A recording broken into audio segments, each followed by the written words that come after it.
Hello and welcome, my dear friend. You weren't pulled into this message by coincidence.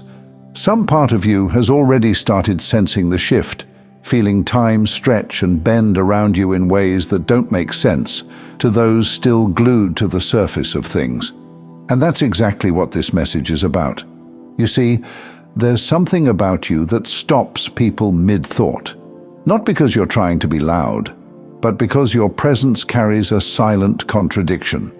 You look like you've escaped something the rest of the world is still trapped in. And you have. Chosen ones often notice this before anyone else does. Not as pride, not as superiority, just as an awareness that something about the way time touched you went differently. You see, people don't know how to explain it. They glance at you and then glance again, as if their eyes are playing tricks on them. You don't seem to carry the weight of the years you've lived. You don't wear your pain like armor, and that unsettles them, because we've all been taught to expect decay, to assume that with time comes loss, of glow, of softness, of clarity, of relevance. But with you, time seems to be adding something instead of taking it away. That's where the illusion breaks.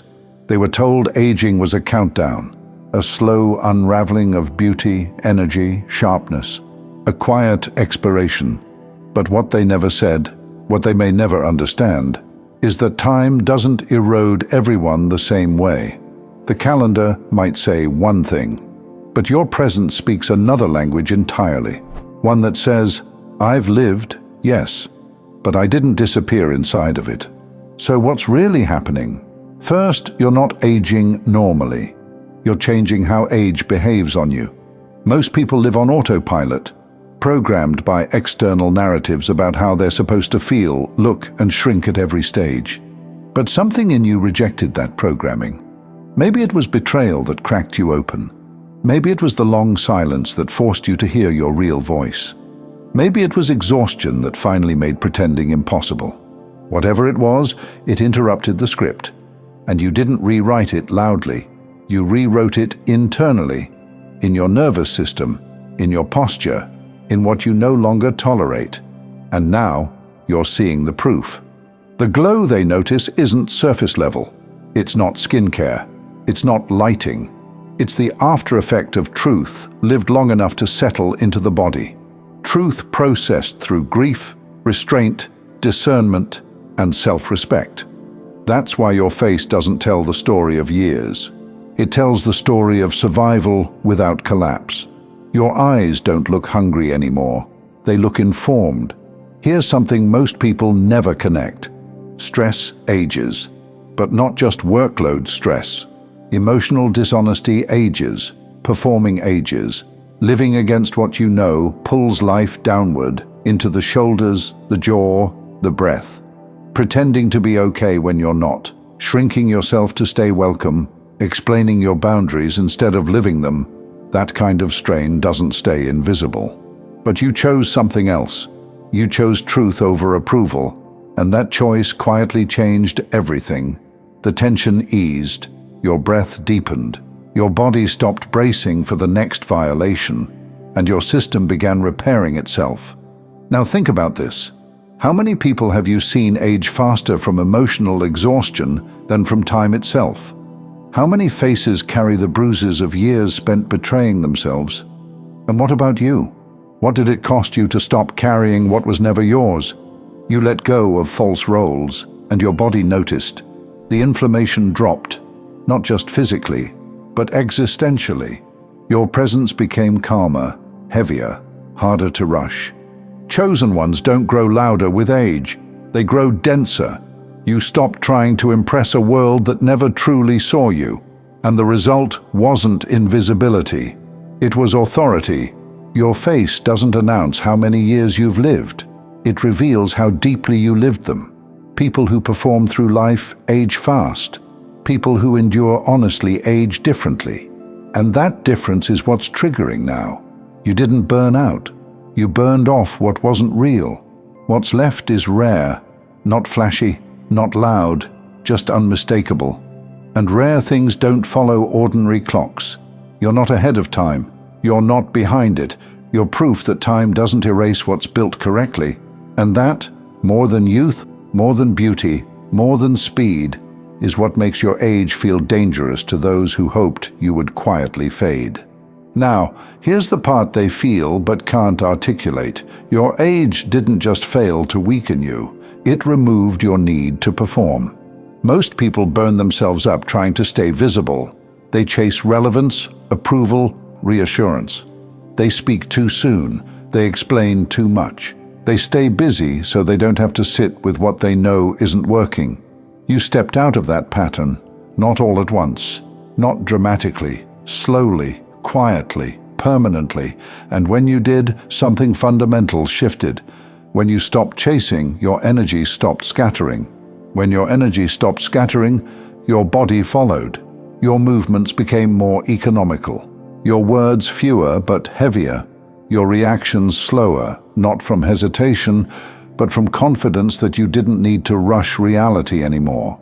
This is what people mistake for intensity. But it isn't intensity, it's containment. Containment is threatening to people who live externally. To those who depend on feedback loops, reactions, and validation, someone who no longer offers easy access feels destabilizing.